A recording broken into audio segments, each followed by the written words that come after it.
فرشتے کب ساتھ نہیں ہوتے؟ فرشتے کب ساتھ نہیں ہوتے؟ اب یہ پارٹ بہت غور سے سننے والا ہے کہ فرشتے ہٹنے نہ پائیں ہمارے پاس سے. نمبر 1، العیر التی فیہا الجرس لا تصحبها الملائکہ، مسند احمد. جس قافلے میں گھنٹیاں ہوں اس کے ساتھ فرشتے نہیں ہوتے، ہٹ جاتے ہیں. اب یہ جو آپ نے موبائلز کی بیل خوب گھنٹیاں بجانے والی لگائی ہوئی ہوتی ہیں، ان کو چینج کر لیجئے، کیونکہ کچھ چیزیں ہوتی ہیں نا جو فطری طور پر اچھی نہیں لگتی، دل کو لگتی نہیں، دل کبھی خوش ہوتا ہی نہیں ان پر، چاہے وہ کتنی خوبصورت ہو. تو انہی میں سے ایک موبائل کی رنگا رنگ گھنٹیاں کبھی بھی مجھے اچھی نہیں لگی. موبائل پہ لگا لیجئے قرآن کی تلاوت. میں نے تو یہی کیا ہوا، سورۃ الکہف کی پہلی آیتیں میں اس کے ساتھ اٹھتی ہوں، بلکہ میں سوچتی تھی کہ آل عمران کی پہلی ڈالتی ہوں، تو وہ obviously ساتھ ہی. اور آپ یقین کریں کہ مختلف آیات مختلف چیزوں کے لیے، جیسے الرٹس کے لیے سیٹ کی ہوئی ہوتی ہے نا، تو اب وہ اتنی اچھی فیلنگ ہوتی ہے، اور وہی آیت بار بار پھر منہ پہ آ رہی ہوتی ہے جو سب سے پہلے دن میں آپ سنتے ہیں نا اٹھتے ہی، وہی پھر ریپیٹ ہو رہی ہوتی. اچھا، کچھ لوگ کہتے ہیں کہ نہیں وہ واش روم میں لے جائیں، تو پھر تو میں کہتی ہوں موبائل کو واش روم لے جانے کی کیا ضرورت ہے؟ یہ کیا عذر لنگ ہے کہ موبائل اگر واش روم میں گیا تو وہاں بھی گھنٹی بج جائے گی؟ اس کو باہر چھوڑ کے جائیں اور وہاں سے جلدی باہر نکلیں، کیونکہ فرشتے بھی نہیں ہیں وہاں، وہ بھی باہر کھڑے ہیں.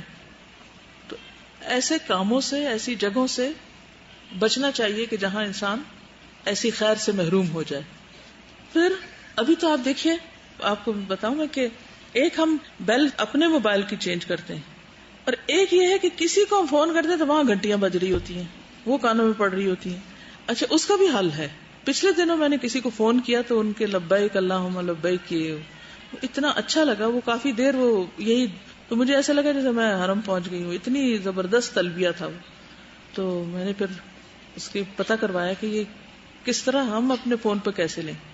تو پتہ چلا کہ مختلف جو ٹیلی فون کمپنیاں وہ شاید 10 روپے یا 5-6 روپے پر منتھ چارج کرتی ہیں، اور آپ کو اپنی پسند کا وہ دے دیتی ہیں، پلان دے دیتی.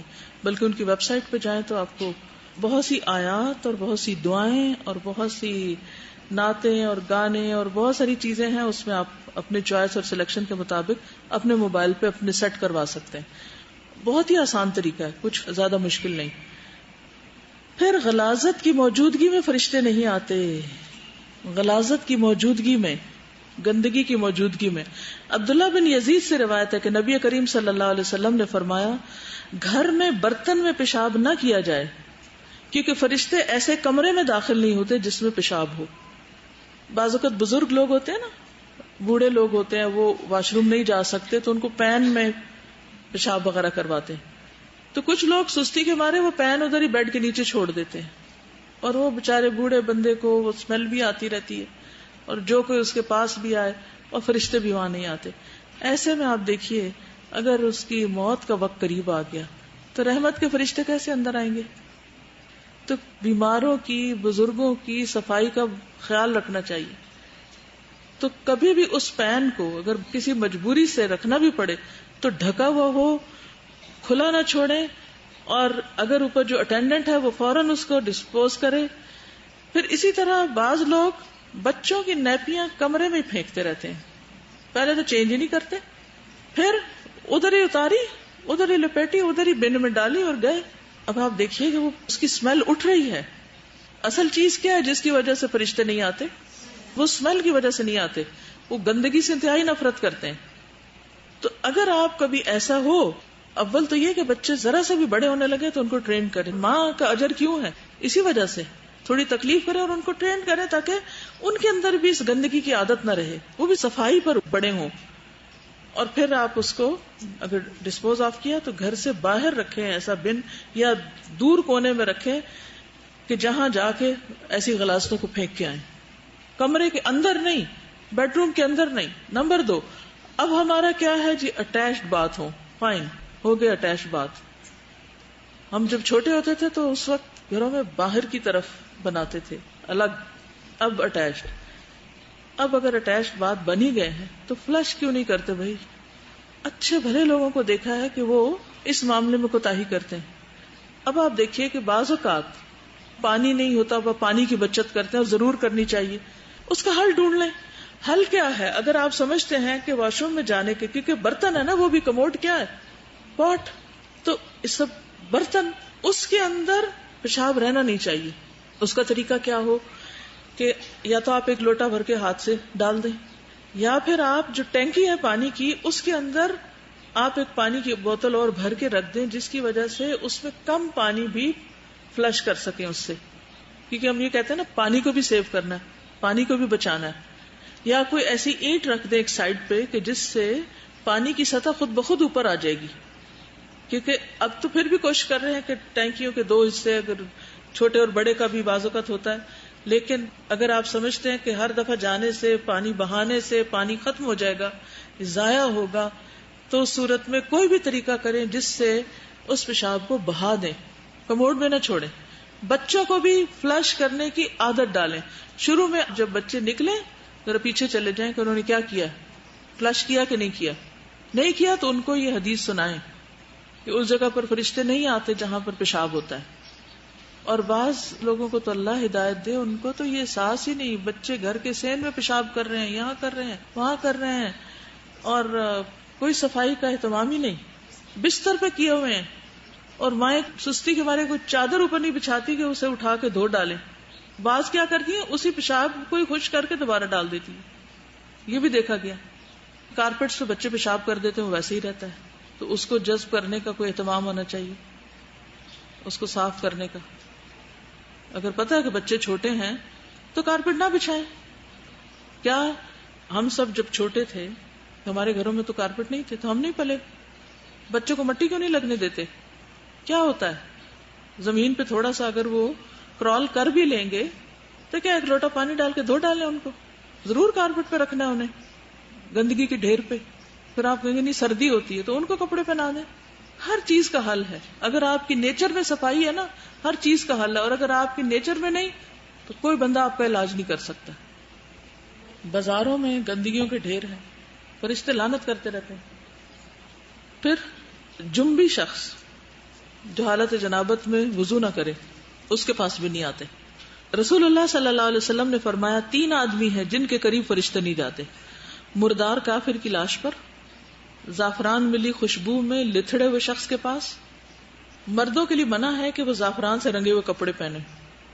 اگر انہوں نے وہ پہنے ہوئے تو وہ بھی فرشتے، یعنی ویسے تو فرشتے خوشبو پہ آتے ہیں لیکن ایسے مرد کے پاس نہیں آتے، کیونکہ وہ اللہ کے حکم کی نافرمانی کر رہے ہیں. ٹھیک ہے. جنبی کے پاس حالت جنابت میں جو ہوتا ہے، اللہ یہ کہ وہ وضو کر لے. پھر ناپاکی کی حالت اور نشے کی حالت. فرشتے 3 لوگوں کے قریب نہیں جاتے: وہ شخص جو جنبی ہو، وہ جو نشے میں ہو، چاہے شراب کا نشہ ہو، چاہے ہیروئن کا نشہ ہو یا کسی اور چیز کا، اور وہ جو خلوق میں لت پت ہو. خلوق کئی خوشبوؤں کا زرد رنگ کا مجموعہ، یعنی یلو کلر کی ہوتی ہے اور بہت سی خوشبوئیں اس میں ڈالی بھی ہوتی ہیں. مردوں کے لیے وہ خوشبو بنا جس میں کلر ہو، اور عورتوں کے لیے وہ خوشبو ہونی چاہیے جس میں کلر ہو، اسمیل کم ہو اور کلر ہو. نہیں، ایسا کلر نہیں ہوتا کہ جو بالکل یلو اوپر لیئر آ جائے کلر کی. وہ تھوڑا بہت تو کلر ہلکا پھلکا ہوتا ہی ہے. اسپاٹ کے تو خیر ہے، اسپاٹ کی بات نہیں ہے. یہاں لتھڑے ہوئے کی جی، یعنی پورا کلر ہی بدل جائے، یہ مطلب. زعفرانی کلر اصل میں مراد ہے، ہر کلر بھی نہیں. تو اصل جو کانسیپٹ ہے وہ یہ ہے کہ صفائی کا اہتمام ضروری ہے، صاف ستھرا رہنا کسی بھی حال میں ہو. یعنی آپ دیکھیں نا، بعض لوگ اپنے جسم کے بال صاف نہیں کرتے، تو آپ یہ اس کا کیا ہوتا ہے نقصان. وہ سونے کے بھی کپڑے پہن کے آ جائیں نا، تو وہ کمرے میں داخل ہوتے جائیں تو کمرہ اسمیل سے بھر جاتا ہے، چاہے کتنا بھی خوبصورت ڈریس پہنا انہوں نے. ایک دم فضا بدل جاتی ہے. ایسے لوگوں کے وجود سے ہی فضا بدل جاتی ہے، تعفن اٹھ رہا ہوتا ہے جسم سے. تو پرسنل ہائیجین ہو، اپنے کپڑوں میں دیکھیں اسمیل تو نہیں، منہ سے تو نہیں اسمیل آ رہی. ان ساری چیزوں کا دھیان رکھنے کی ضرورت ہوتی. پھر کچھ کام ایسے ہیں جن کو کرنے والے فرشتوں کی لعنت کے مستحق ہو جاتے ہیں. پھر صحابہ کو برا بھلا کہنے والے. نبی صلی اللہ علیہ وسلم نے فرمایا، سلسلہ صحیحہ کی روایت ہے، جو کوئی میرے صحابہ کو برا بھلا کہے اس پر اللہ کی، فرشتوں کی اور تمام لوگوں کی لعنت ہے. پھر مدینہ میں بدعت پھیلانا. حضرت انس نے فرمایا، نبی صلی اللہ علیہ وسلم نے فرمایا، مدینہ حرم ہے، فلاں جگہ سے فلاں جگہ تک اس حد میں کوئی درخت نہ کاٹا جائے، اس حد میں کوئی درخت نہ کاٹا جائے اور نہ کوئی بدعت کی جائے. اور جس نے بھی یہاں کوئی بدعت نکالی اس پر اللہ تعالیٰ اور تمام ملائکہ اور انسانوں کی لعنت. پھر اپنے بھائی کی طرف اسلحے سے اشارہ کرنا، یعنی کوئی چھری لے کے یا کوئی تلوار یا کوئی بندوق یا کسی بھی چیز سے. ابو القاسم صلی اللہ علیہ وسلم نے فرمایا، جس آدمی نے اپنے کسی بھائی کی طرف ہتھیار کے ساتھ اشارہ کیا تو فرشتے اس پر اس وقت تک لعنت کرتے رہتے ہیں جب تک وہ اشارہ کرنا چھوڑ نہیں دیتا، اگرچہ وہ اس کا حقیقی بھائی ہو، یعنی اپنے خون کے رشتے کے ساتھ بھی اگر وہ کر رہا ہے تب بھی. پھر فرمایا، جو شخص جان بوجھ کر قتل کیا گیا تو اس میں قاتل کی جان سے قصاص ہے، قصاص لینا ہوتا ہے نا، اور جو کوئی اس قصاص لینے میں آڑے آئے اس پر بھی اللہ کی لعنت اور اس کا غضب، اور اللہ کی اور فرشتوں کی بھی لعنت ہے. والملائکۃ والناس اجمعین آتا ہے، اور نہ اس کا کوئی فرض قبول کیا جائے گا نہ ہی نفل. ٹھیک ہے. اب اس کا کیا مطلب ہے کہ مثلاً کسی نے قتل کیا اور آپ کو پتہ یہ قاتل ہے اور وہ آپ کے گھر آ کے چھپ گیا، اب آپ اس کو پناہ دے رہے ہیں کہ کوئی اس کو نہ پکڑے، تو یہ پناہ بھی غلط ہے. آپ آڑے آ رہے ہیں کس سے؟ کہ اس پر حد جاری ہو. وہ پھر وارثوں کا معاملہ ہے، وہ چاہیں تو معاف کریں یا نہ کریں، لیکن قاتلوں کو پناہ نہیں دینی چاہیے، کیونکہ آج انہوں نے ایک کیا ہے، پھر ان کو سپورٹ مل گئی تو کل وہ دوسرے کو کریں گے، اور اس طرح ایک جرم بڑھتا جائے گا. اسی طرح وہ عورت جو شوہر کے بلانے پر نہ آئے. ابو ہریرہ رضی اللہ عنہ سے روایت ہے، رسول اللہ صلی اللہ علیہ وسلم نے فرمایا، اگر کسی مرد نے اپنی بیوی کو اپنے بستر پر بلایا لیکن اس نے آنے سے انکار کر دیا، یعنی بغیر کسی وجہ کے، نہ کوئی بیماری ہے نہ کوئی تکلیف ہے، ایسے ہی بس، یا کوئی مطالبات ہیں اس کے، اور مرد اس پہ غصے ہو کر سو گیا، تو صبح تک فرشتے اس عورت پر لعنت کرتے رہتے ہیں. کیونکہ اس سے بھی بہت خرابیاں نکلتی ہیں کہ جب ایک شوہر کی بات نہیں مانی جائے گی تو پھر ظاہر ہے کہ وہ گھر سے جب مایوس ہے تو پھر کہیں اور دیکھے گا کچھ، اور اس سے کیا کیا خرابیاں پھیلیں گی. اس میں آپ دیکھیں نا کہ جیسے کوئی بھوکا ہوتا ہے تو مرد کے لیے یہ بھی ایک بھوک ہوتی ہے، تو اب اگر کسی بھوکے کو کھانا نہ دیا جائے تو اس کا غصہ بھڑکے گا، وہ پھر چوری کر کے بھی کھائے گا، وہ کوئی اور طریقہ اختیار کرے گا. تو اس لیے عورت کو یہ اس چیز کو ذریعہ نہیں بنانا چاہیے مرد سے اپنے مطالبات منوانے کا کہ اچھا تم بھی میری فلاں بات مانو تو میں تمہاری یہ بات مانوں گی. یہ نہیں کرنا چاہیے اس کو. پھر کن چیزوں سے ان کو اذیت ہوتی؟ تھوکنے سے، جگہ جگہ تھوکنا. اب آپ دیکھیے کہ ہمارے ہاں جو سڑکوں پہ پان کی پیک اور دیواروں پہ اور راستوں پہ اور گلیوں بازاروں میں تھوکوں کے ڈھیر اور پبلک ٹوائلٹس میں، اور یہ ساری چیزیں کیا ہیں؟ یہ ایسی چیز جس سے انسان کو اذیت ہوتی ہے، فرشتوں کو بھی ہوتی ہے. پھر ان چیزوں کا استعمال کرنا جس سے منہ سے بو آئے، جیسے پیاز اور مولی وغیرہ اور ایسی چیزیں. اگر انسان اس میں سے کچھ کھائے تو پھر وہ مسجد جانے سے پہلے نہ کھائے، یا پھر نماز سے فوراً پہلے ایسی چیز نہ کھائے. اور اگر کھا لی ہے تو کوئی اس کا ماؤتھ فریشنر ہونا چاہیے کہ نماز سے پہلے آپ اپنے منہ کو صاف کر چکے. تو بہرحال یہ تھی چند باتیں فرشتوں سے متعلق.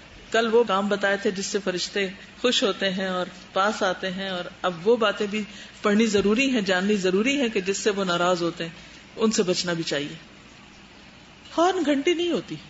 گھنٹی جو ہوتی ہے نا ایک مسلسل بجنے والی چیز ہوتی ہے، جیسے وہ قافلوں کے ساتھ ٹلیاں بجتی تھیں، اور ایک خاص قسم کا. ریپلیس کر لینا اچھی چیز سے اس کو. آلٹرنیٹ تو ہے. جب میں اچھی قرات سنتی ہوں تو ایک عجیب کیفیت ہوتی ہے کہ میں سوچتی ہوں اس سے بھی خوبصورت کوئی سانگ ہو سکتا ہے، اس سے بھی خوبصورت کوئی آواز ہو سکتی ہے، اس سے بھی خوبصورت انداز میں کوئی گا سکتا ہے ہی نہیں. پھر یا تو ٹیسٹ کا فرق ہے، تو ٹیسٹ بدل لینا. مختلف کاریوں کی آواز اگر آپ سنتے رہے نا تو آپ کو اتنی حیرت ہوگی کہ ایک ایک مخرج اور ایک ایک ذرا سا آپ اگر مزید اس کو پڑھ لیں کہ کس طرح اس حرف کو ادا کرتے ہیں اور اس کی صفات کا اگر آپ کو علم ہو تو اور بھی زیادہ پھر آپ انجوائے کرنے لگتے ہیں نا کہ کیسے پڑھ رہا ہے یہ، کس طرح پاسبل ہے کہ اتنی ساری چیزوں کو ساتھ لے کے چل رہا ہے نا. ہم تو ایک چیز پکڑتے ہیں تو دوسری ہاتھ سے نکل جاتی ہے، اس کو پکڑتے تو وہ.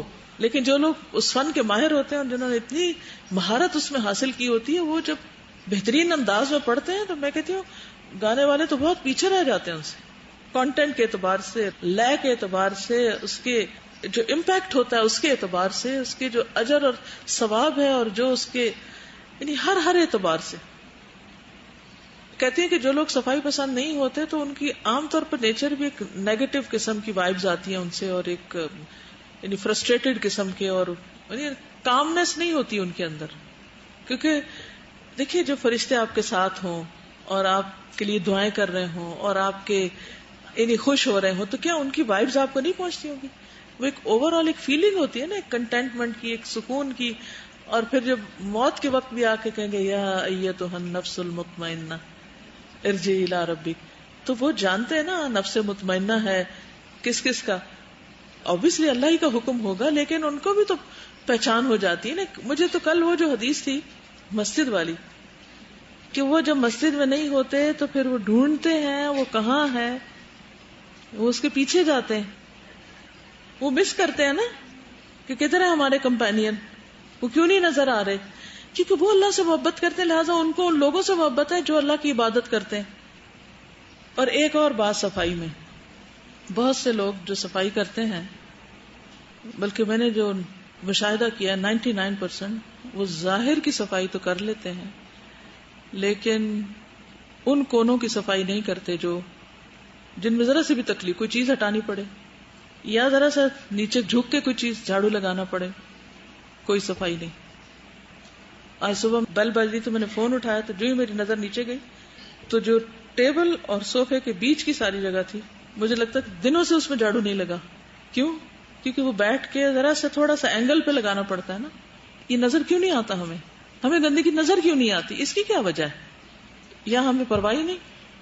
یعنی اگر کہیں کوئی کارپیٹ بچھا ہے بچھا رہے، اس کو اٹھا کے نہیں جھاڑو لگانا کسی نے، یا اس کو برش نہیں کرنا، اس آس پاس سے ادھر ادھر. اگر کہیں گملے رکھے ہوئے یعنی کہ پلانٹس وغیرہ رکھے ہوئے، ان کے پیچھے یا ان کے آگے ادھر ادھر جو قریب کے کارنر ہیں ان پہ کسی نے نہیں کچھ کرنا.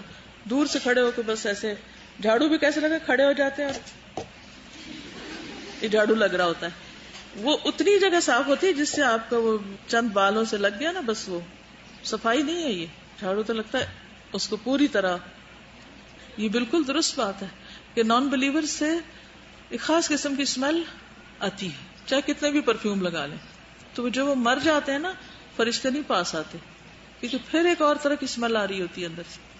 گھنٹی کا لفظ آتا ہے نا، تو اس میں دیکھ لینا چاہیے کہ کیا چیز گھنٹی سے زیادہ مشابہت رکھتی ہے، اور جتنی چیزوں سے بچ سکیں جہاں تک بھی.